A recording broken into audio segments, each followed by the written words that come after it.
Você vai ver uma construção bem feita não pela ferramenta só que foi utilizada, mas por quem utilizou a ferramenta. Porque eu entendo que a sabedoria não é só eu ter o conhecimento, mas eu saber aplicar o conhecimento da melhor forma possível. Todo excesso esconde uma falta. E é legal você tocar nesse assunto. A independência, ela tem que ter os seus limites, mas o afastamento não é independência. Se eu afasto é porque eu quero colocar outra coisa no lugar. E essa outra coisa pode ser negativa. Fala pra ele, não se preocupe, eu sou você no futuro. Não se preocupe, eu sou você no futuro. Vai dar tudo certo. Vai dar tudo certo.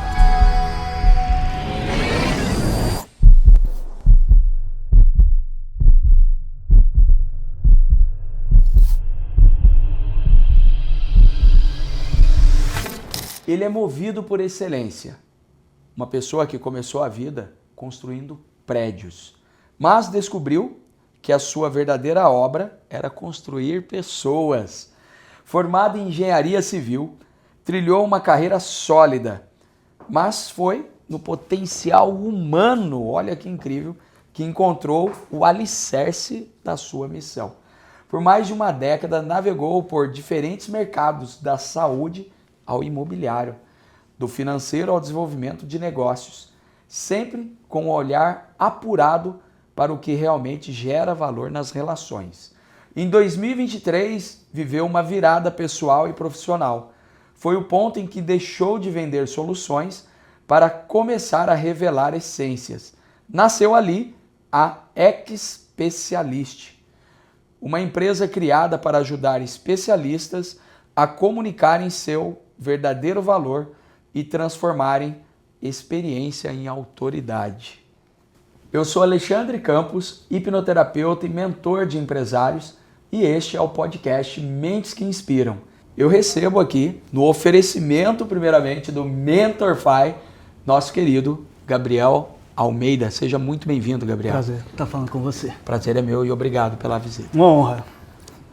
Gabriel, vamos começar trabalhando já. Bora. Fala um pouco sobre os seus números, sobre a tua empresa, para as pessoas entenderem um pouco. Legal, nessa carreira aí de 10 anos, eu já movimentei mais de 40 milhões de reais em vendas. E nesses últimos 3 anos, basicamente, a gente está falando aí de quase 7 dígitos de faturamento. Maravilha. E agora, se você tivesse que se apresentar, mas sem falar o que você faz, quem é Gabriel Almeida? Gabriel Almeida é um jovem de 30 anos, casado há mais de 6 anos, filho de Deus, e que ama tocar e conversar com pessoas profundamente. Eu tenho uma frase que eu carrego comigo que é: poucos são os profundos. E eu gosto de encontrar essas pessoas porque conversar com elas é maravilhoso. Maravilha. Gabriel, aqui está no momento, hoje em dia todo mundo falando de IA, do GPT. Como que isso tem afetado o teu mercado, o teu trabalho, ou não atrapalha? Legal. Como que você tem lidado com isso? Eu acredito que a ferramenta, ela depende de quem a utiliza. Esse é o principal ponto. Como qualquer outra ferramenta, um martelo, na construção civil tem muitas ferramentas. Você vai ver uma construção bem feita não pela ferramenta só que foi utilizada, mas por quem utilizou a ferramenta. Eu acredito muito que o ChatGPT e tudo mais são ferramentas que vão ajudar quem sabe utilizar eles bem. E quando você fala de construção, ferramenta, o que te atraiu para a construção civil? Legal. Acho que foi meu pai, a influência que eu tive do meu pai. Basicamente, quando eu tinha meus 15, 16 anos, meu pai começou na construção civil. Não é formado nisso. Mas da empresa que ele tem, até hoje ele tem, ele começou a investir parte na parte de construção civil. Então a minha adolescência, ali do início da adolescência, eu vi muito meu pai indo para as obras, construindo, desenvolvendo isso, e aquilo me chamava atenção. Foi basicamente aí, eu estava talvez no 8º, 9º ano, que eu comecei a enxergar como um potencial de trabalho, de desenvolvimento. Então, você é de Campina Grande, Paraíba. E quando que você veio para São Paulo, como que foi essa mudança, esse período? Em 2020, eu fui convidado pela empresa que eu trabalhava a iniciar a operação aqui em São Paulo. Mas ainda você estava no ramo da engenharia? Não. Eu não atuei por muitos anos na engenharia. Na verdade, eu atuava na engenharia mais como empresário, ajudando meu pai no desenvolvimento das empresas. Mas atuar como engenheiro mesmo, eu não atuei. Tá. assinando projetos, nunca atuei nisso, porque assim que eu terminei a faculdade, eu descobri que eu não nasci para ser engenheiro. Eu quero saber disso. Me conta então já. Foi logo que terminou a faculdade você já descobriu. Na hora que eu apresentei meu TCC, eu saí da sala dizendo assim, eu não nasci para isso. Mas você fez a engenharia porque era também um sonho do teu pai? Foi mais pelo teu pai? Acredito que foi mais pelo meu pai, tive muita influência dele para isso. Aquela história do, tá aqui, me formei. É isso aí. É mesmo? É isso aí. E como foi essa transformação, esse momento da tua vida? Chegou e conversou facilmente? Foi uma barreira? Como que foi isso? Foi uma barreira. Eu acredito que sempre tem essa expectativa que o pai tem do filho. E hoje eu consigo enxergar isso muito bem, porque eu quero ter essas mesmas expectativas sobre meus filhos, mas ter o entendimento dos limites que ele vai construir a história dele, que isso seja da escolha dele. Não quero forçar nada. Mas naquela época, como filho, tem aquela dificuldade de você olhar assim, caramba, mas eu não quero isso, não é isso que eu nasci para fazer, não é isso que me dá energia, que me dá vontade de fazer. Então, a gente conversou algumas vezes, mas eu fui muito firme. Eu disse, pai, eu não quero, acredito que não é para mim, e simplesmente foi isso. Ele ficou um pouco triste, chateado, disse, mais fácil, né? Eu disse, não. Nessa época, antes de terminar a faculdade, eu já estava atuando no mercado imobiliário, porque eu acho que foi essa isca que me pegou de... Meu pai tem uma empresa de medicamentos, então há mais de 30 anos, tem 35 anos, eu acho. Então era uma distribuidora de medicamentos para o estado inteiro, então ele servia muito os hospitais, as clínicas do estado da Paraíba. Então eu sempre vi que o empreendedorismo era de fato a ferramenta que poderia fazer eu ganhar o resultado, ter resultado, ganhar dinheiro. Não era a profissão em si, não era o que eu fazia, era a capacidade que eu tinha de produzir. E a produção não está dependendo só da minha mão, mas de treinar pessoas, desenvolver pessoas, fazer com que elas executem aquilo, treiná-las e tudo mais. Então, basicamente, antes de terminar a faculdade, conversando com um amigo, ele me apresentou o mercado imobiliário. Eu disse, cara, gostei. Me explicou brevemente, gostei, fiz o curso de corretor de imobiliário, comecei a atuar. Então, essa foi uma fase de transição que, antes de concluir a faculdade, eu já troquei o meu turno, que era pela manhã, para a noite, porque eu queria trabalhar. Eu comecei a trabalhar com os 13 anos junto com meu pai, mas eu não tinha independência disso. Então eu comecei a enxergar como um formato de independência do meu pai essa transição. Então basicamente quando eu terminei a faculdade já estava gerando uma renda, eu decidi não atuar diretamente com isso porque eu percebi que não era aquilo que eu nasci para fazer. Eu já tinha lidado com pessoas, aquilo para mim me trouxe certificações, me trouxe qualificações, me trouxe premiações. Então aquilo Cara, eu gosto disso, eu nasci para isso. Sempre foi com essa relação muito mais do que executar algo em si. Dá para ver na maneira que você fala, a sua microexpressão facial. Eu fico sempre, por mais que aqui é o podcast, mas para mim é como se fosse realmente a consulta, né? Onde eu tenho que ficar olhando na microexpressão facial, que é quando, às vezes, Gabriel, eu pergunto para a pessoa, né? Quem era a pessoa da sua... entre pai e mãe, quem te dava mais amor? Daí a pessoa responde assim, ó, meu pai. E dá aquela caidinha assim. O que ele está dizendo ali? Eu queria ter recebido amor da minha mãe, mas não foi correspondido da maneira que eu gostaria. Quando ele fala meu pai, ele fala, meu pai. Sorrindo, né? Ele fala, meu pai. E você aqui, depois, quem está assistindo gravado, ele vai ver o sorriso, a maneira que você fala... que quando eu comecei a trabalhar com pessoas, eu vi que é o que eu gostaria de fazer. Mas o que mais te encantou? Me conta o que foi mais encantador nessa questão toda que você viu aí. No relacionamento com as pessoas, eu entendi que não existe diferença. Cada dificuldade, ela é alta, grande para um, quanto para outro pode ser muito fácil. As suas experiências, aquilo que para você foi fácil, para mim pode ter sido difícil. O que foi difícil para mim pode ter sido fácil.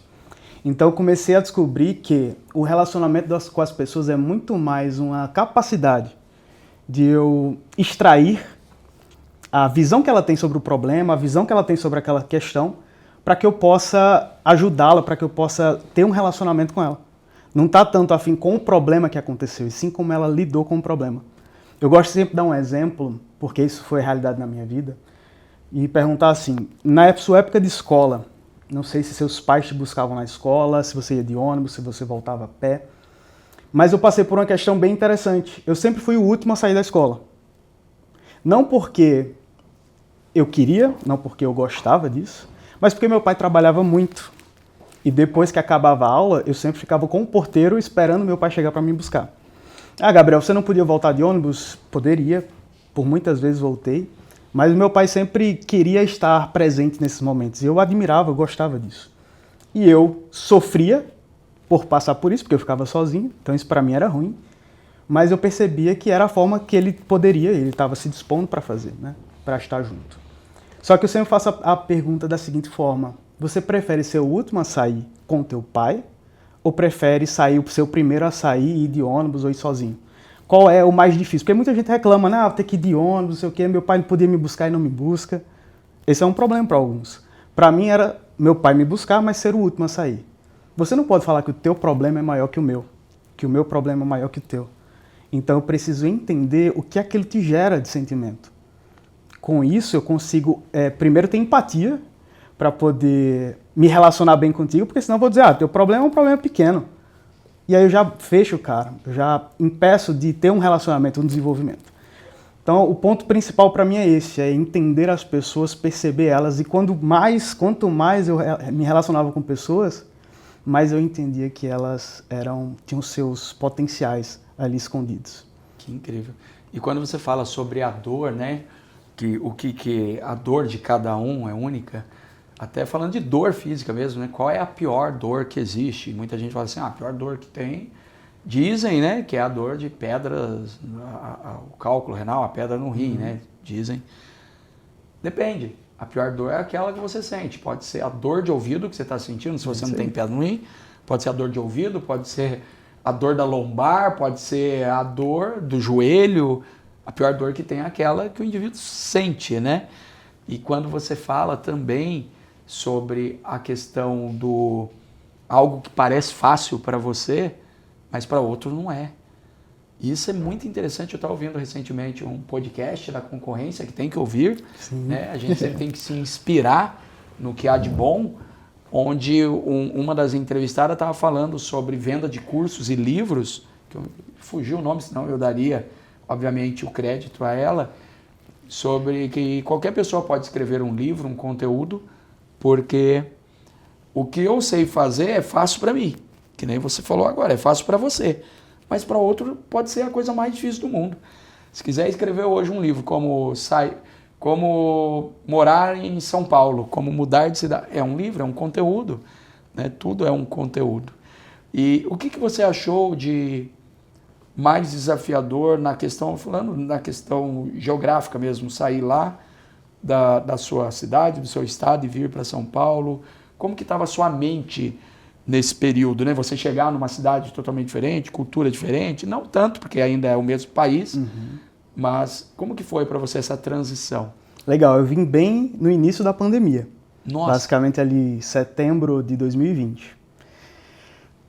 Quando o dono da empresa disse assim, vamos para São Paulo, eu fui o primeiro a levantar a mão, eu quero ir. Eu me lembro que na minha cidade, ela tem é uma cidade pequena, 500 mil habitantes, ela tem um viaduto, e sempre que eu subia nesse viaduto, quando estava de carro, eu já me via vindo aqui para São Paulo. Então já tinha uma imagem mental. Então para mim foi muito fácil essa transição, porque eu sempre busquei me desenvolver, crescer. O ponto mais complexo foi convencer minha esposa para vir. A gente estava casado há menos de um ano, e eu disse, olha, quero ir para São Paulo. Mas as pessoas que a gente tem aqui, eu me desprendi muito fácil de tudo.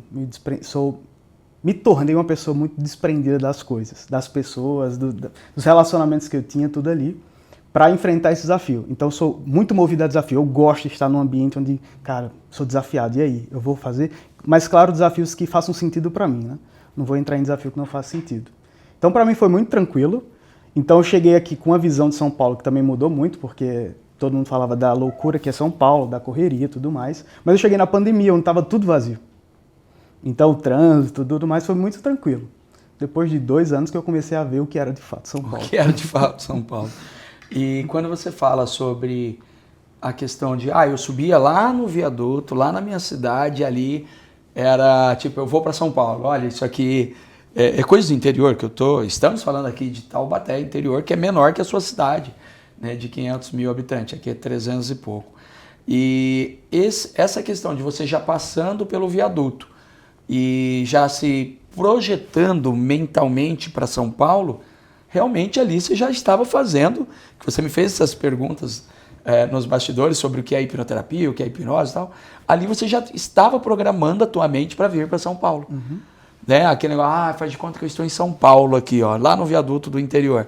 Já era, assim, uma visão, e isso facilita. Como a mente subconsciente, ela não sabe a diferença do que é real, o que é verdade, né? e o que é só imaginação, quando você fazia aquilo, primeiro que você tinha uma sensação que estava em São Paulo lá, mesmo não sendo. E depois ela já abriu o caminho, quando você chega em São Paulo, é como se você já estivesse morado aqui, pelo simples fato lá do viaduto. Isso é a hipnose, que você me perguntou, a hipnoterapia. Legal. Você já estava ali programando a tua mente para vir para São Paulo. Por isso que foi mais fácil. Você já estava se colocando antecipadamente nessa cidade. Por falar em São Paulo, no seu dia a dia, no hoje, se uma pessoa andasse com você o dia todo, o que ela iria talvez descobrir de você, positivo ou negativo, que talvez pelas redes sociais as pessoas não imaginam ou nem imaginariam? Opa, uma pequena pausa aqui no nosso episódio para trazer uma informação muito importante. Olha essa pergunta. Quais são os 3 maiores erros que terapeutas e mentores cometem e que travam os resultados grandes que ele tanto deseja? Quer saber? Erro número 1. Achar que o problema é só falta de técnica e virar refém de mais cursos e nunca está pronto. Erro número 2. Não ter clareza do posicionamento. Não entendeu ainda o seu valor, quem ele é, para quem deve falar e por que deve ser escolhido entre tantos outros profissionais. E erro número 3, e esse é fortíssimo, não fortalecer a mente, sim, para sustentar preço, autoridade e constância. E infelizmente acaba procrastinando e se auto-sabotando. Se você é terapeuta ou mentor e quer levar o seu posicionamento e seus resultados para o próximo nível, clique no link que está na descrição e aplique para a mentoria Posicionamento de Elite. Agora sim, bora lá voltar para o nosso episódio do Mentes que Inspiram. Excelente pergunta. Acho que o ponto principal seria que muitas vezes eu utilizo a minha comunicação, imagem, para alcançar os objetivos que eu desejo. Mas nem sempre eu utilizo isso em casa. Eu não sou uma pessoa que se importa muito com isso, mas eu entendi que é uma ferramenta. Assim como você falou da IA, do ChatGPT no início, eu utilizo isso muito como ferramenta. Então as pessoas de fora sempre me veem muito bem vestido, uma comunicação mais organizada, mas em casa eu sou mais relaxado, mais tranquilo. Então eu sou mais bagunçado mesmo, gosto das coisas como uma casa de quem mora lá de fato, sabe? Não é aquela casa de revista, não. Que incrível. E a questão da roupa, até é legal a gente pontuar sobre isso, ter essa diferença entre atrás das câmeras e a câmera, daí a pessoa pode falar, mas então é falsidade? Não, é profissionalismo, porque alguém vai estar te julgando, sim, pela roupa que você está. Se eu estivesse agora aqui te entrevistando, mal vestido, de camiseta, regata, bermuda, não teria a mesma autoridade, até você que está assistindo aí, estaria olhando para mim com um outro olhar. Então é importante sim, mas não é uma questão daquela necessidade apenas de afirmação. Com toda certeza. Que é o que eu já sofri. Teve um passado na minha vida que eu era dependente de roupas de marca para que eu pudesse me garantir, me afirmar. A autoafirmação vinha somente disso. Mas depois eu entendo que, por mais que eu não precise disso para ser quem eu sou, mas em respeito a quem eu atendo e também pela mentalidade de quem eu atendo, eu tenho que andar dessa certa forma. É um personagem? Pode ser que sim, mas é importante, porque todo o excesso, ele esconde uma falta. Né? Todo excesso esconde uma falta. E é legal você tocar nesse assunto, que até eu já vou colocar aqui anotado para os próximos episódios eu entrar nessa questão. Porque a nossa audiência precisa sempre estar entendendo como funciona a sua mente, que não é assim direto, que muito bacana. É isso aí, Alexandre, eu descobri, dentro do meu método, eu explico muito isso para os meus clientes, que existem 3 tipos de autoridade. E elas são graduadas em dificuldade. A primeira e a mais fácil de acessar é a tua imagem, porque é só dinheiro. Sim. Se você tiver dinheiro e pelo menos bom gosto, talvez essa é a parte mais difícil, você consegue alcançar um nível de autoridade. É como você imaginar alguém na rua, vestindo terno e gravata, bem alinhado, você olha para aquela pessoa, já tem uma imagem. Sim. Você já tem um respeito, um olhar de autoridade. Porém, não para por aí. Eu gosto de dizer que existe uma segunda autoridade, que é baseada em conhecimento, que é a parte teórica, a parte que eu me desenvolvi, aprendi na parte da engenharia civil. Cara, se eu chego numa obra e sei o que eu estou falando, eu tenho autoridade, porque eu estudei, eu entendi, eu fiz os cálculos, eu sei como aquilo funciona. Só que essa leva tempo, ninguém consegue comprar ela diretamente. Então eu preciso investir, por isso que ela é um grau mais difícil. Só que tem um terceiro nível de autoridade, que essa deveria ser o alvo de todos, mas poucos alcançam, que é a sabedoria.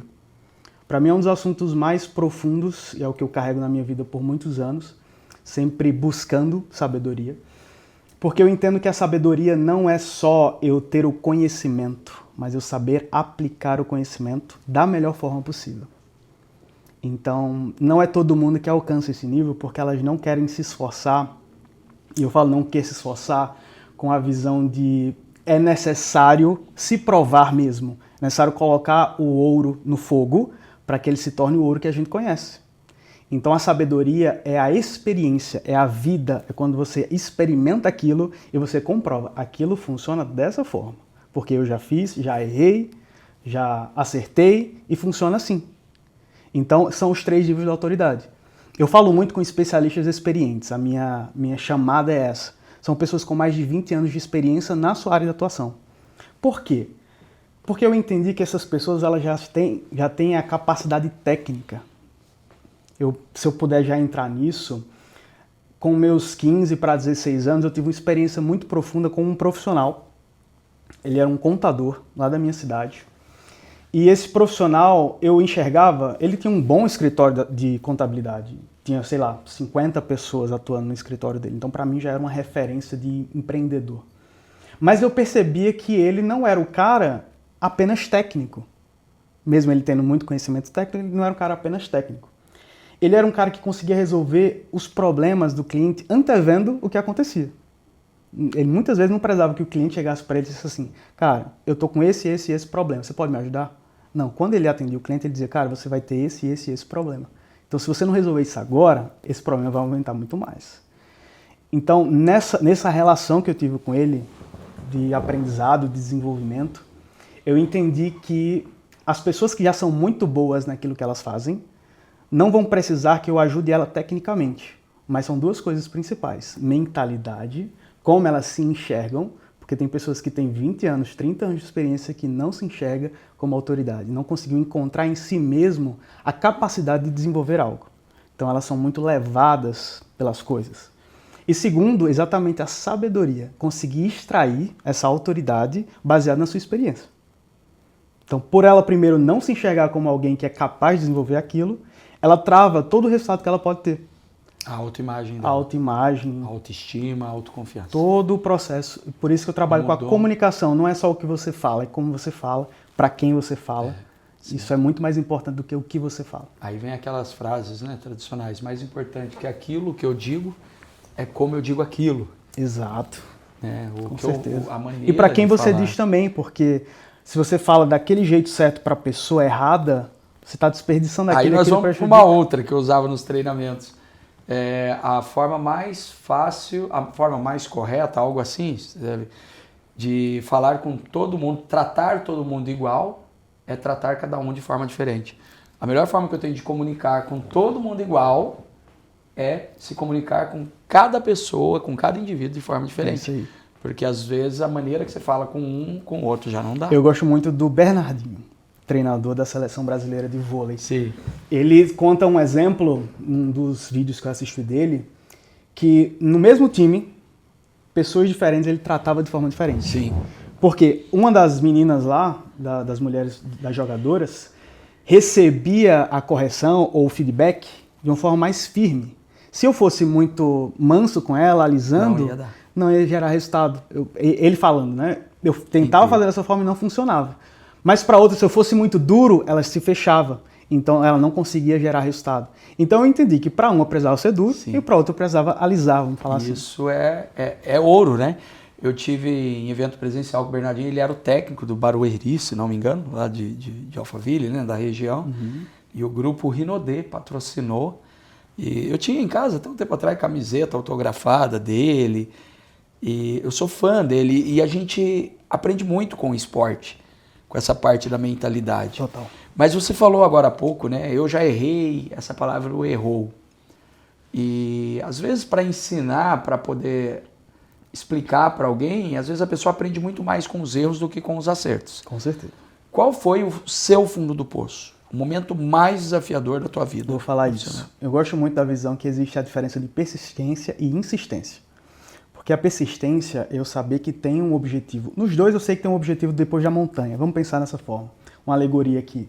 Você está atravessando, fazendo uma trilha e tem uma montanha na tua frente e o teu objetivo está atrás dessa montanha. O que seria insistência? É eu seguir por um único caminho, tentando chegar na montanha, do outro lado da montanha. Mas eu tento, não consigo, tento, não consigo, tento, não consigo. Aquele lugar, ele é difícil, mas eu sou insistente, sou forte, eu vou conseguir. Só que quanto tempo ele passa insistindo naquele caminho? Diferentemente da persistência. Eu sei que existe um objetivo do outro lado, mas eu vou procurar o melhor caminho. Eu posso ir para um, errar, identificar o erro, olhar outro caminho, ir naquele caminho, testar, ver se funciona, depois eu volto e para o outro caminho, até que eu chegue no meu objetivo. Isso eu chamo de persistência. Então essa é a grande diferença que eu enxergo dessa tomada de decisão. Quando falo de fundo do poço, foi um momento em 2022, bem antes da minha transição aí para desenvolvimento da minha vida profissional na minha empresa, né? Eu sempre fui um intraempreendedor, ou seja, alguém que empreendia na empresa de outras pessoas. Comecei empreendendo na empresa do meu pai, depois como corretor imobiliário, depois no mercado financeiro. E por essas fases que eu fui passando, eu aprendi a confiar nas pessoas, aprendi a entregar aquilo que eu tinha, as minhas habilidades, os meus defeitos e as minhas habilidades. Então eu sempre enxerguei dessa forma. Porém, eu entendi que o fundo do poço foi quando eu acreditei tanto em algo e em alguém que não precisava ter acreditado tanto, ter entregado tanto. Foi um momento onde eu tive uma perda financeira, a maior perda financeira da minha vida. De fato, fui para Pode dar uma ideia de o negativo, mais de R$1 milhão. Mais de 1 milhão. Eu fui para o negativo porque de um mês para o outro, voltando de uma viagem de Nova York, onde eu fui. Talvez foi a primeira viagem onde eu fui, de fato, para curtir, depois de alguns anos de trabalho. E eu fui com o salário que eu tinha daquele mês. Quando cheguei, não tinha mais salário. E aí eu passei cerca de 3 meses, ainda 2 meses e meio, trabalhando na empresa sem ser pago, até o momento que eu disse, cara, de fato, tem alguma coisa errada aqui. E aí, de fato, as coisas aconteceram, a empresa fechou, teve seus problemas. Só que o maior problema, o maior fundo do poço não foi nesse ponto específico. Começou aí, mas não foi aí. Foi no momento que eu não consegui voltar à superfície para respirar. Eu me afundei ainda mais, porque eu não conseguia enxergar que aquilo tinha acontecido. Eu não acreditava, não conseguia ver. É impossível aquilo ter acontecido. Eu confiava tanto. E quais foram as atitudes que te fez cavar mais, né? Tipo assim, tô querendo sair do fundo do poço, mas tá cavando para baixo. Cavando mais. Qual foi essas ações, atitudes que você enxerga hoje, que na época não, porque senão você não estaria fazendo elas, né? Quais foram? Perfeitamente, eu tive muito medo, porque eu tinha conquistado um bom resultado, tinha conquistado liberdade, poderia fazer o que eu quisesse, mas eu enxerguei que aquilo meio que tomou um lugar no meu coração que não deveria ter tomado. Então eu perdi o meu senso de capacidade. Eu acho que eu passei alguns meses ali em casa, trancado, com medo, me sentindo incapaz de produzir resultado. Mesmo tendo produzido milhões, eu fiquei incapacitado internamente. Gabriel, então esse foi seu fundo do poço, né? Que praticamente ali R$1 milhão, aproximadamente R$1 milhão de prejuízo. E ainda você cavou mais para baixo. Uhum. E quando eu atendo alguém que está no caos, eu costumo dizer, eu gosto muito da frase, não existe nada tão bom que não possa ser melhorado. Ela é linda. Porém, se existe o positivo, existe o negativo. Com certeza. Não existe nada tão ruim que não possa ser piorado. Que é quando a pessoa está no caos, e é legal você trazer isso, legal, não estou dizendo no fundo do poço, mas é legal você trazer essa reflexão de que se não tiver um controle emocional, uma inteligência ali na hora, você cava. Eu cavei. Quando a minha empresa começa a afundar, eu piorei a situação. E muitas vezes uma empresa quebra, chega à falência, não é por falta de dinheiro, não. O que me ajudou a quebrar foi até o excesso, não digo tanto dinheiro, e as linhas de crédito e tudo mais, que aí você quer apagar o incêndio, você começa a apagar o incêndio com gasolina, né? De querer resolver tudo no dinheiro, comprar, isso não vai acontecer, eu vou fazer dessa forma, não para, e acaba piorando, né? E qual foi o ponto de inflexão nesse momento? O momento que você viu, que você percebe que estava cavando, como que estava a sua mente nesse período? O que você fez de diferente? Como caiu a ficha? Foi externamente? Alguém que comenta com você, fala, ou foi você mesmo? Você consegue se recordar desse momento que cai essa ficha e dá essa inflexão? Sim. Você perguntou o que eu fiz para cavar mais ainda o poço. Isso, também. O primeiro ponto foi porque eu decidi me isolar, ficar sozinho.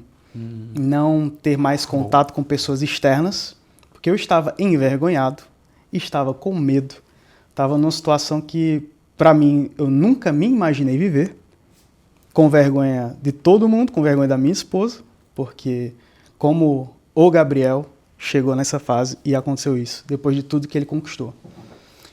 Então, ver isso, enxergar isso, para mim, foi o ponto de maior dor, porque eu me coloquei nesse lugar e fui cavando. E o ponto de inflexão foram dois principais. Primeiro foi uma quebra de um paradigma, uma percepção que eu tinha desde antes de começar a trabalhar mesmo, de fato, que foi um problema com meu pai. E em segundo foi uma frase de um grande amigo que me transformou a vida. Vou falar primeiro de como foi essa questão com meu pai. Estou aqui já com a caneta para anotar essa frase. E depois a frase do meu amigo. Então, com meu pai, eu percebi, eu sou de uma família de 7 irmãos. Das suas formas, minha mãe teve uma filha antes de casar com meu pai teve uma filha antes de casar com minha mãe teve 2 filhos, adotou um, meu pai casou de novo depois que minha mãe faleceu e teve mais 2 filhos. Então são 7 irmãos no total, né, comigo. E eu percebi que todos eles eram dependentes do meu pai. Porque meu pai era empresário, tinha os seus recursos, a gente sempre teve uma vida muito boa, classe média alta. Porém, me incomodava muito a dependência. Tudo para tudo, pai, me empresta o dinheiro, pai, me dá o dinheiro, pai, isso aqui, pai, isso ali. Quando eu tinha meus 16 anos, basicamente, quando comecei a olhar assim para a vida em si, eu disse, cara, eu não quero passar por isso. Não é que eu não quero passar, eu não quero... Eu entendo o papel do meu pai, eu entendo a energia que ele coloca. E se eu pedir, ele vai me dar. Mas eu não quero depender, eu quero poder ser livre nisso. Então, chegou um momento nesse fundo do poço que eu não tinha R$1 para fazer a feira. Minha esposa estava chorando em casa porque ela não tinha comida para almoçar. E eu precisei vencer meu maior desafio, que foi ligar para o meu pai. E eu não consegui ligar para ele. Eu mandei um áudio, chorando, em lágrimas, dizendo, pai, eu preciso de dinheiro. Depois de quase 10 anos sem pedir dinheiro para o meu pai. Então, aquilo me pegou de uma forma que mudou muito a minha percepção, porque ele falou uma coisa, Gabriel, você tem um pai. Não esqueça disso. E aquilo foi muito forte, porque eu tinha esquecido. O Gabriel já tinha conquistado o dinheiro dele, já tinha feito suas viagens, já era casado, não podia mais depender do pai. Mas por conta que Como é o nome do teu pai? Clóvis. Clóvis. Quando eu ouvi essa frase, meu mundo desmoronou. Ele mandou um áudio, né? Porque ele tentou me ligar de volta. Eu não atendi, porque eu estava super envergonhado.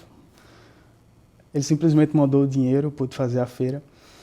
Mas aquilo mexeu muito comigo. Depois de um tempo, eu reatei mais a minha relação, porque o problema da independência é o afastamento. E hoje eu entendo que não deveria ser assim. A independência, ela tem que ter os seus limites, mas o afastamento não é independência. Se eu afasto é porque eu quero colocar outra coisa no lugar. E essa outra coisa pode ser negativa. Sim. Então, a relação pai e filho deve permanecer pro resto da vida. Independente Da situação financeira. Mas eu queria provar para meu pai, para mim mesmo, para preencher um vazio emocional. Que eu era capaz, que eu não precisava. Diferente dos demais, não vou pedir. Então, isso mexeu muito comigo. Mas em seguida... Mas espera aí, só um minutinho, por favor. Essa ligação com o teu pai, que é muito importante, ele te fala isso. Qual foi a emoção que você teve nesse momento? Foi uma emoção de vergonha ou de o filho pródigo retornando à casa do pai, a passagem bíblica, o sentimento de acolhimento, de amor, porque foi um ponto de inflexão para você isso. Sim. Essa ligação dá para ver na sua expressão facial aí, na microexpressão que mexeu muito com você. Mas qual é essa emoção, Gabriel? Tirou um peso das minhas costas. Tirou um peso. Eu estava carregando um peso que eu não precisava carregar. Se sentiu mais forte ainda. Eu não precisava carregar aquele fardo. Mesmo que eu não queira hoje depender do meu pai, não quero, não vejo isso como positivo, mas o fato de eu da independência eu querer não precisar, que era o problema. Porque se teu pai tá ali, cara, o quanto mais ele deu, o dinheiro que ele transferiu para mim é quantos centésimos de toda a vida que ele construiu para mim, de tudo aquilo que ele me deu. Para ele não era nada. Para ele era uma mão estendida, mas para mim era tudo. Porque era aquilo que eu precisava no momento. Entende? Então esse foi o sentimento. Mas para ele também pode ser muito. Ajudar alguém, um filho. Não, com certeza. Às vezes eu pego alguns casos... Eu falo do montante financeiro. O montante financeiro sim, mas o valor daquilo, de poder acolher um filho, tem pessoas que têm esse bloqueio de eu me casei, eu vou fazer tal coisa e meu pai ou minha mãe quer me dar tal coisa ou me ajudar com isso. Eu não quero aceitar, eu não acho certo aceitar. E sempre essa questão, né, do orgulho, né, que todos nós sabemos que não deve ser dependente. Mas também eu coloco assim, se coloque na posição, se você fosse um pai, uma mãe, e tivesse seu filho passando por um momento, e você sabesse que ele está sofrendo muito, muito, muito, ao ponto, passando muito apuro e não vem te pedir ajuda. E você não ter a possibilidade de ajudar um filho. Então, sempre se colocar no papel do outro, né, ajuda muito. Antes de você contar a frase, que eu estou aqui esperando, eu preciso chamar a atenção para isso que você está dizendo, que é muito forte, isso é muito importante. Obrigado por estar compartilhando. Essa vergonha, esse medo de pedir ajuda, foi exatamente o que me levou a pensar em suicídio lá. Mas é porque eu já tinha uma ansiedade, uma depressão, levar a pensar, eu tentar suicídio em 2013. O medo do julgamento, o que vão falar de mim, agora eu fali, eu quebrei, eu estava muito bem, eu tinha aras, fazendo curso de piloto de helicóptero, fazendo um monte de coisa no auge e de repente eu quebro.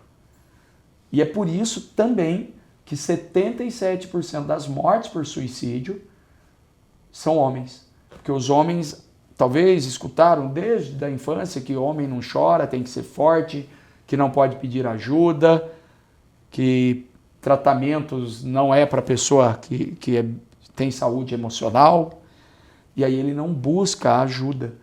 E é um grande risco. Tem até um desenho que eu gosto de citar, de um cavalo, uma raposa, eu não lembro qual é, um cavalo, uma raposa e uma criança. E aí alguém pergunta para o cavalo, nesse desenho, qual foi o ato de coragem, maior ato de coragem que você já teve na tua vida?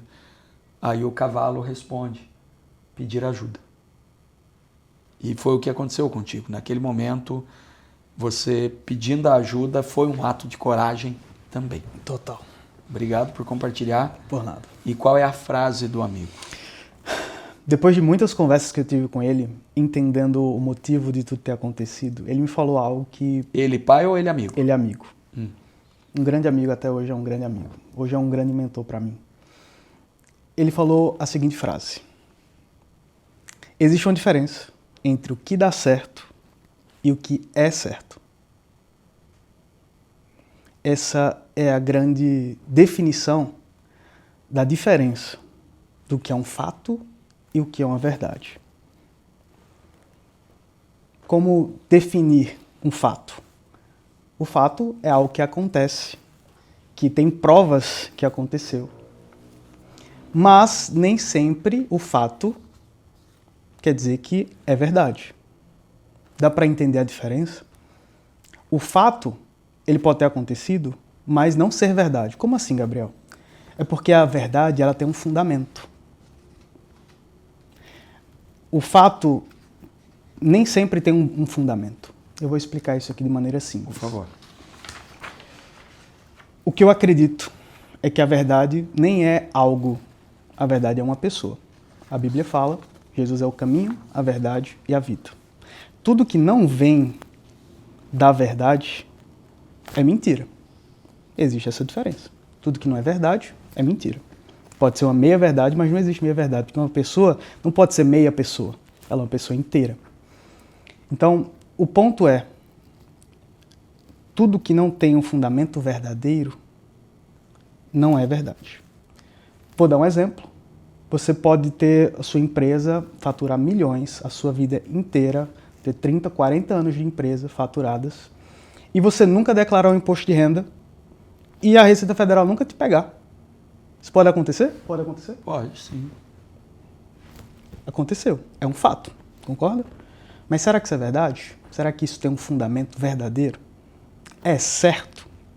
E essa foi a grande diferença, porque eu entendi que existia o que dá certo, porque deu certo eu nunca declarar meus impostos e fui salvo pela Receita Federal, ela nunca tocou em mim. Mas é certo fazer isso?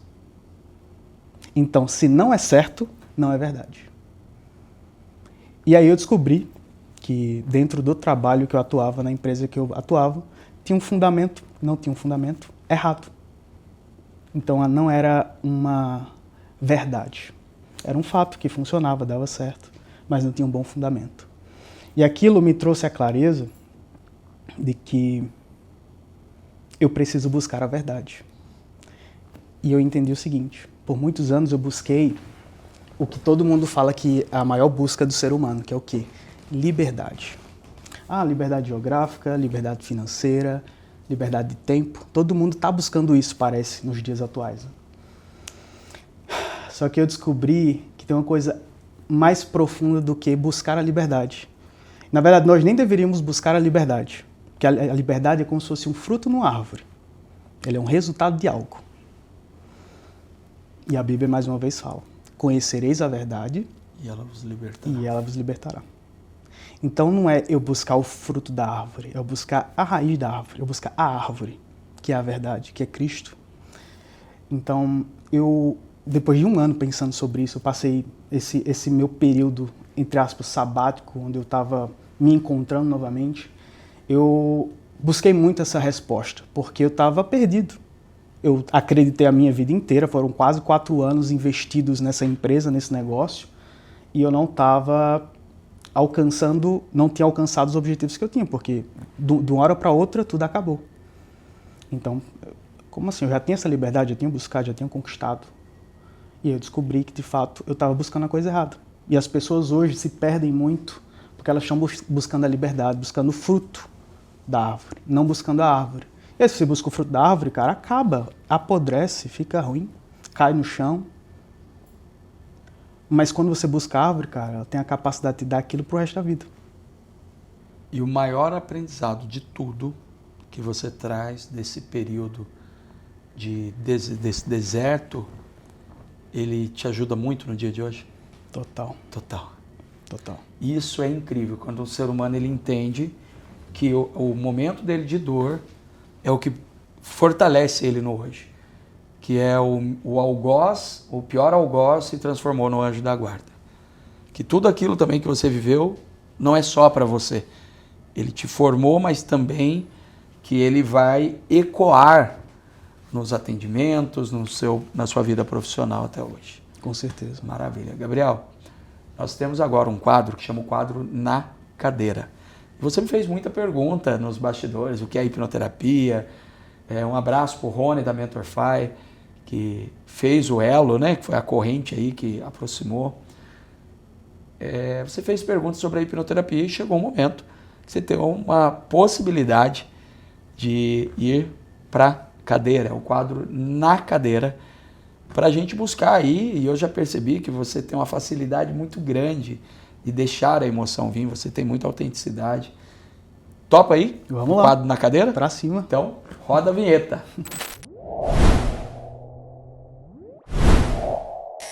Opa, uma pequena pausa aqui no nosso episódio para trazer uma informação muito importante. Olha essa pergunta. Quais são os 3 maiores erros que terapeutas e mentores cometem e que travam os resultados grandes que ele tanto deseja? Quer saber? Erro número 1. Achar que o problema é só falta de técnica e virar refém de mais cursos e nunca está pronto. Erro número 2. Não ter clareza do posicionamento. Não entendeu ainda o seu valor, quem ele é, para quem deve falar e por que deve ser escolhido entre tantos outros profissionais. E erro número 3, e esse é fortíssimo, não fortalecer a mente, sim, para sustentar preço, autoridade e constância. E infelizmente acaba procrastinando e se auto-sabotando.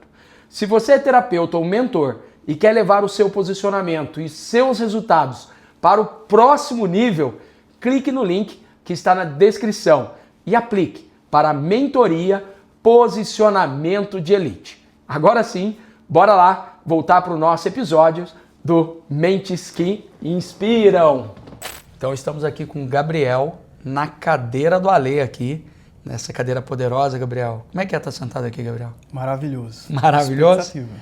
Vamos aproveitar e buscar daqui a pouco algumas lembranças boas, mas antes disso, Gabriel, nós vamos terminar um momento agora aqui, que é algumas perguntas que eu vou fazer para você e você vai me responder de forma rápida, curta, a primeira coisa que vier à mente, bate pronto, vamos dizer assim. Gabriel, preparado? Bora. Um livro que transformou a sua mentalidade. Ponto de inflexão, do Flávio Augusto. Um medo que você precisou enfrentar para crescer. Romper com meu pai, não depender mais dele. Aquilo que você falou ali atrás. Um erro que te ensinou mais que um acerto. Não ouvir o Espírito Santo. Um mentor ou referência que te inspira até hoje. Augusto Emery. Um filme que marcou a sua vida. Primeiro filme que vier. Eu tô com a imagem do filme, eu não tô lembrando o nome. Fala outro, um segundo filme que marcou a sua vida. Trocando os sapatos. Um conselho que você daria para o seu eu do passado. Aprenda a ouvir o Espírito Santo. Um comportamento que você admira em grandes líderes. Entrega. Uma palavra que define sucesso hoje. Plenitude. Uma decisão que exigiu mais coração do que razão. Abrir mão do ego. Uma habilidade que todo líder deveria cultivar. Comunicação. Complete a frase, olhando para aquela câmera ali. Uma mente que inspira é aquela que Comunica. comunica. Muito bem. E agora, então, nós vamos buscar no seu subconsciente uma memória que represente sucesso na tua infância. Talvez um dos primeiros momentos da sua vida. Combinado? Bora. Então, permissão para tocar aqui em você, Sim. aqui e aqui? Sim. Permissão para hipnotizar? Sim? Sim. Vai seguir todas as sugestões? Sim? Sim. Então agora eu quero que você respira profundamente, encha bem os seus pulmões, segura o ar, segura e depois solta pela boca. Mais uma vez, depois, bem longo. E quando soltar o ar dessa vez, deixe que seus olhos se fechem. E permita que seu corpo comece a relaxar. Agora coloque a sua atenção nas suas pálpebras e perceba o quão pesado ou leve elas estão. Agora, Quando você tiver certeza que elas estão bem fechadas e coladas, apenas faça um teste para perceber que elas não abrirão. Isso, muito bem. Agora deixe que essa sensação que você sente nas pálpebras comece a se espalhar por todo o teu corpo, da cabeça aos pés. Tudo e qualquer barulho faz com que você se foque ainda mais na minha voz e se sinta cada vez mais relaxado. Muito bem. Agora eu vou contar de 10 a 1. A cada número que eu falar, você se permite relaxar ainda mais. Para facilitar, Gabriel, imagina que você está diante de uma escada rolante, um elevador, ou o que você quiser imaginar para descer. A cada número você vai descendo ainda mais. 10, 9, 8, mais fundo. 7, descendo, cada vez mais relaxado. 6, 5, quanto mais relaxa, mais fundo vai. 4, 3, mais fundo. 2, 1, muito bem, aí está você. No estado ideal de relaxamento. Nesse estado em que você está, fica muito mais fácil acessar as memórias da sua mente consciente, da sua mente subconsciente. E agora, eu quero que você, Gabriel, se prepare para voltar ao passado, na sua vida adulta, no momento que representa sucesso para você, talvez um dos dias mais especiais da sua vida adulta. Quando eu falar o número 1, a sua mente subconsciente vai direto para esse momento. Você vai estar de volta nesse momento, sentindo as mesmas emoções que você estava sentindo, talvez até maior. Se preparando para voltar para esse momento agora. 3, 2, 1. Dia ou noite? É dia ou noite? Dia. Dentro ou fora de algum lugar? Dentro. Sozinho ou acompanhado? Acompanhado. Quem está aí com você? O que está acontecendo? Um amigo. Eu tô jogando sinuca. Sinta esse momento agora de você estar aí jogando sinuca com seu amigo. Vai percebendo a temperatura que está aí, o som desse ambiente, mas principalmente essa emoção que está aí com esse amigo teu. Sinta essa emoção, esse sentimento. Essa emoção que você está sentindo aí nesse lugar com o seu amigo é uma emoção positiva ou negativa? Negativo. Sinta essa emoção negativa. Qual é o nome dessa emoção negativa que você está sentindo? Preocupação. Preocupação. Em que parte do corpo está sentindo ela mais forte? Cabeça. Quente ou fria essa emoção na sua cabeça? Quente. Grande ou pequena?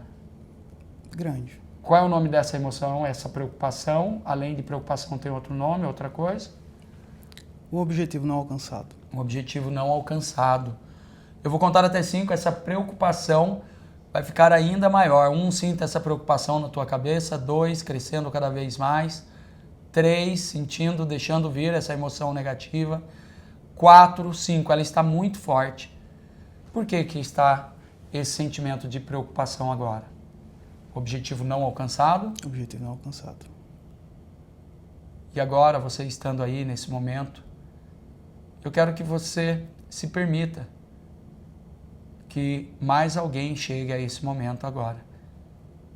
Qual a sua idade aproximadamente aí, nesse lugar, jogando sinuca? 26. 26 anos. Estou falando com o Gabriel, toco no ombro do Gabriel de 26 anos. E agora, quando eu contar até 3, eu vou voltar, você vai voltar para o momento da vida adulta. Gabriel adulto, nos dias de hoje. 1, 2, 3. Gabriel, quando você estava lá com um amigo teu, você tinha 26 anos, você estava num lugar jogando sinuca e tinha uma preocupação muito grande lá. Você gostaria de ir lá até aquele lugar para ajudar o Gabriel do passado, de 26 anos, a ressignificar aquele momento? Sim. Sim? Gostaria de ir lá ajudar ele? Sim. Então, se prepara para ir para esse momento. 1, 2, 3. Olha ali, jogando sinuca, está o seu eu do passado, o Gabriel com 26 anos, e o teu amigo dele. Qual conselho, o que você gostaria de falar para ele agora? Vai se aproximando Passe alguma informação para ele nesse momento. Não te preocupa. Não te preocupa. Fala para ele, não se preocupe, eu sou você no futuro. Não se preocupe, eu sou você no futuro. Vai dar tudo certo. Vai dar tudo certo. Eu estou aqui para te ajudar. Eu estou aqui para te ajudar. Sinta essa emoção. Olhando os olhos dele. Sinta as emoções desse Gabriel do passado. Como que ele reage ao te ouvir? Ele confia. Ele confia? Muito bem. Agora, eu vou contar até 3. No 3, você vai para um momento de sucesso, então. Agora que ele confiou, ele te agradece. Vou contar até 3, você vai para um momento de sucesso da sua vida. 1, 2, sucesso. Vai sentindo o sucesso, momento positivo. 3, dia ou noite nesse momento de sucesso? Dia. Dentro ou fora de algum lugar? Dentro. Sozinho ou acompanhado? Acompanhado. Quem está aí com você? Muitas pessoas. Muitas pessoas. O que está acontecendo nesse lugar? Estou dando uma palestra. Está dando uma palestra? Está no palco? Fora Estou no ainda? palco. Já está no palco? Sim. Olha para essas pessoas que estão aí. Qual a sua idade aproximadamente aí, Gabriel? 27, 28 anos. 27 anos. Toca no ombro, estou falando, Gabriel. De 27 anos aí nesse palco. Sinta essa emoção positiva de estar aí no palco. Você nesse palco, qual é o nome dessa emoção que está sentindo aí? Estou cumprindo o que eu nasci para fazer. Qual é o nome dessa emoção? De estar cumprindo, de Alegria. estar... Sinta essa alegria. Em que parte do seu corpo você sente essa alegria bem forte? Nas mãos. Nas mãos, quente ou fria? Quente.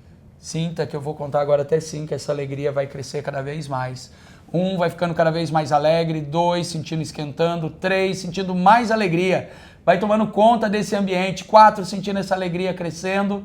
5, a alegria está muito forte. Sinta essa alegria de estar aí e vai me descrevendo agora quais os pensamentos que você tem na tua mente, olhando para essas pessoas todas orgulhosas, olhando para você. Sinta essa emoção, olha elas te aplaudindo, elas olhando para você. Talvez algumas pessoas te filmando e você aí nesse palco, porque você merece. Deixa essa emoção ir crescendo, sinta essa emoção, sinta esse aplauso que eles estão te dando, esse acolhimento, você aí, as pessoas te admirando. Sinta como é bom essa alegria, você é alegre, cada vez mais alegre, essa alegria crescendo. Deixa essa alegria ficar maior e vai tomando conta desse ambiente. Sinta essa alegria crescendo cada vez mais, porque agora eu vou contar até 5. No 5 você vai voltar para um momento da infância, que você sentiu qualquer coisa igual ou parecido. 1, se preparando, 2, 3, 3, 2, 1 e está lá na infância. Dia ou noite nesse momento? Dia. Dentro ou fora de algum lugar? Fora. Sozinho ou acompanhado? Acompanhado. Quem está com você ou o que está acontecendo aí? São alguns amigos, a gente tá brincando. Onde você está? Brincando em que No lugar? colégio. Qual a sua idade aproximadamente aí? 5 anos. 5 aninhos. Você toca no ombro, eu estou falando com o Gabriel de 5 aninhos. Olha essa alegria de estar brincando. Do que você está brincando? Beyblade. Que legal você brincando aí com seus amigos. Veja essa felicidade de estar aí. Veja os brinquedos, veja o olhar dessas crianças. E você aí, você é só um garotinho. Veja o quanto é bom brincar. Você aí no seu colégio sentindo essa alegria. Olha que gostoso. Livre de tudo, leve. Você aí nessa escola, brincando com seus coleguinhas. Sinta essa alegria boa, essa paz. E agora, nesse momento, essa alegria vai crescendo. Você é uma criança muito feliz. Você é uma criança alegre. Você é livre para fazer o que quiser da sua vida. Vai deixando essa alegria crescendo. Olha os brinquedos, seus amigos. Ficando cada vez mais forte essa emoção. Porque agora aparece na tua frente uma tela. E nessa tela que está aí na sua frente, começa a passar imagens. Imagens do futuro da sua vida, momentos incríveis que você vai viver no futuro. Talvez nessa tela comece a aparecer você já palestrando para algumas pessoas, você viajando por lugares incríveis. Veja que futuro incrível que você tem pela frente, porque você é uma criança alegre, você é uma criança que vai vencer na vida.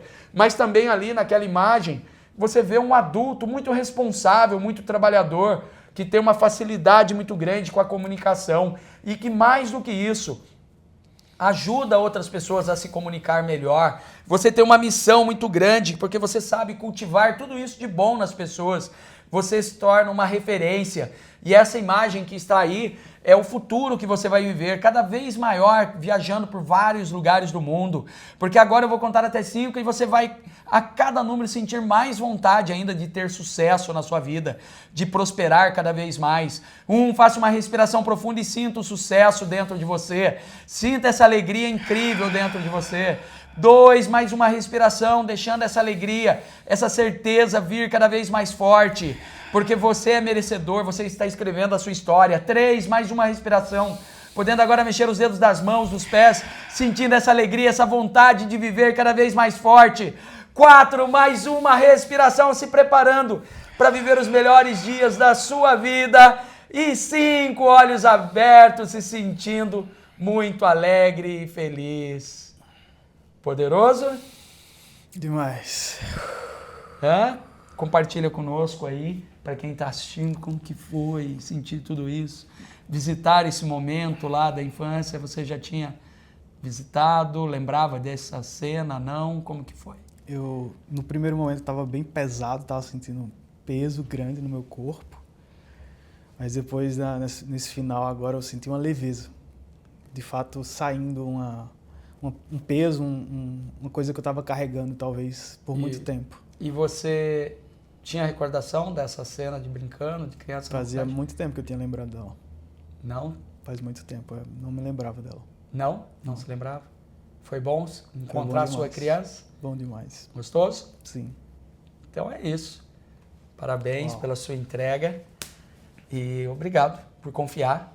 Estamos só no começo nessa missão aí de transformar a vida de pessoas e empoderar cada vez mais pessoas. Agradeço Muito obrigado. demais. Gente, chegamos ao final do Mentes que Inspiram, podcast que decifra a mentalidade de pessoas de sucesso. Hoje nós tivemos aqui o Gabriel, que é uma pessoa incrível, que deixou a sua história aí. Aproveite esse momento para você compartilhar esse episódio da primeira temporada, que teve o oferecimento da MentorFi, um super parceiro nosso, o Rony. Compartilhe esse episódio com o maior número de pessoas e também marque quem são as pessoas, mande lá para uma pessoa que você considera que tem muito a contribuir, a inspirar outras pessoas, marque ela para que ela venha aqui, ó, sentar nessa cadeira poderosa, igual fez o Gabriel aqui e se doou. Valeu? Um beijo no coração e até o próximo episódio. Valeu! Curte e compartilha, galera. Curte e compartilha. Curte e compartilha.